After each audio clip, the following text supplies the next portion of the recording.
Hi, also not that long ago, I provided an update on doing a VW Type 3 center console. Doing two versions. One is a original replica, although with slightly thicker plastic so that there's better resilience and it lasts a bit better. And the other version will be set up to house slightly larger dials to suit the client's resto mod.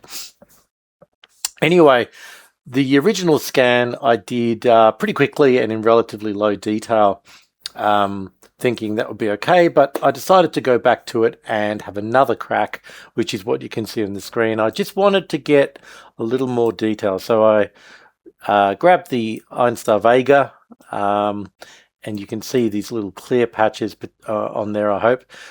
Covered this piece in markers because it was or is black with not a lot of features to map onto.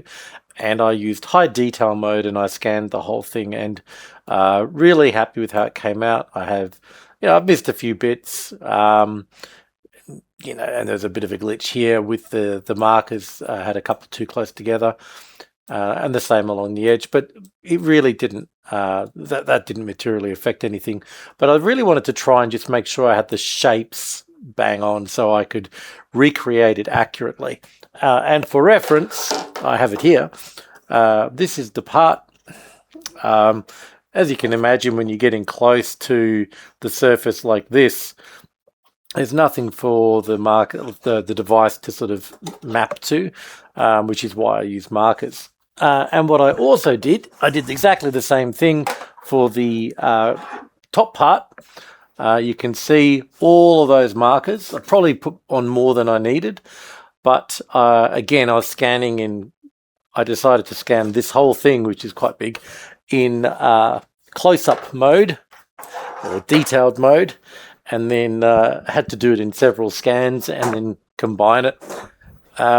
It's probably overkill, but you know what? I had the time, and I really wanted to make sure I had all the details and the specifics, pretty close. So that's the lowest portion, which, as you can see, came out pretty well overall. You can even see the grain of the fake leather pattern. I'm just opening up this one. So this, that's one of the scans. You can see all the dots. Is eventually, here we go, the result of the high detail scan. Again, not perfect, and I missed bits, but the shape is really accurate.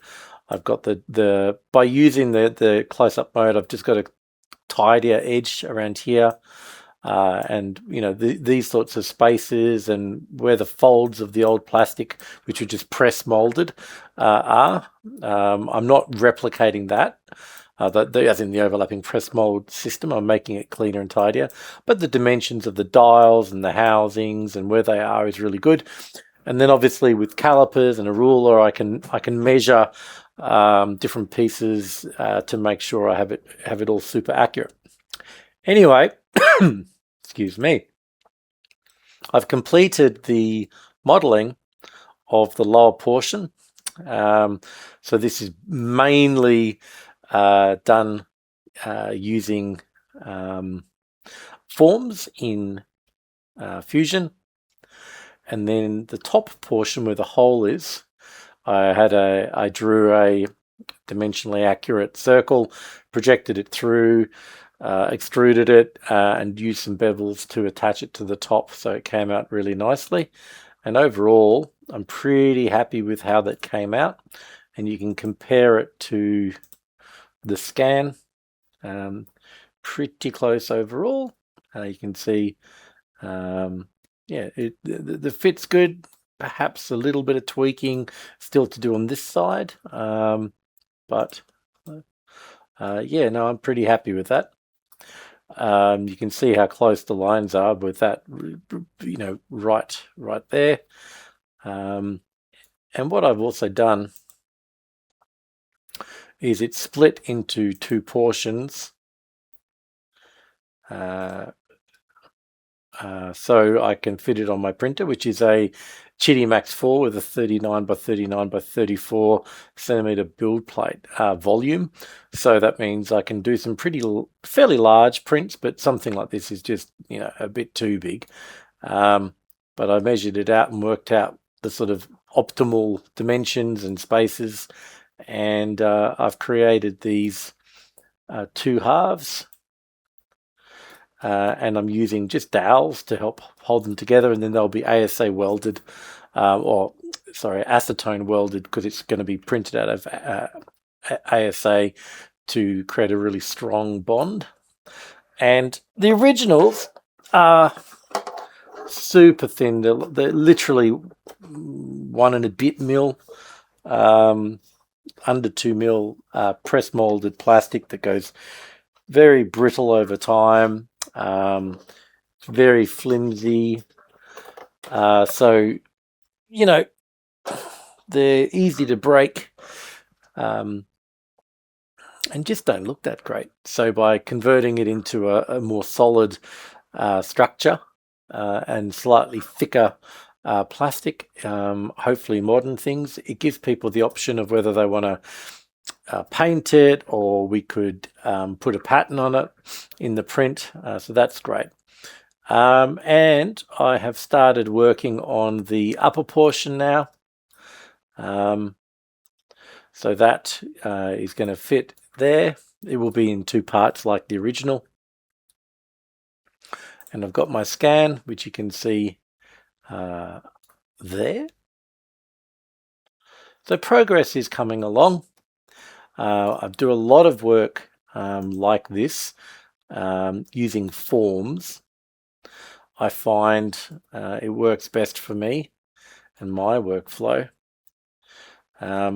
particularly coming from a games and environment art and 3D background of that nature, where I got very used to, tools like Blender and whatever else. I find using forms to recreate the shapes using snapping is really, really similar in a lot of respects to the high to low poly workflow that you get in games and things like that, without obviously the baking down of the high to low detail, but just the process. So that's coming along. It's going a little bit slower than I'm sure the client or I would like, but I'm getting there. So once I've roughed out this shape, I will be let's have a look. Let's hide that for a moment. So you can see I work in polys. I can switch the view into smooth mode, and I just realistically I work with a really rough shape to start with. Let's just hide the background. Just very, very simple shapes, and then I add layers of detail on top of it over time. Then I'd use inserting edges and things like that to pick out the detail, hard edges where they're required, and we just build it up. And then what I'll do, like before, I will do the dials as drawings, so that they're dimensionally accurate, in fact, or sketches rather. So I've already started working out those, so I've got a bit of a base of where things will go and making sure that they're accurate.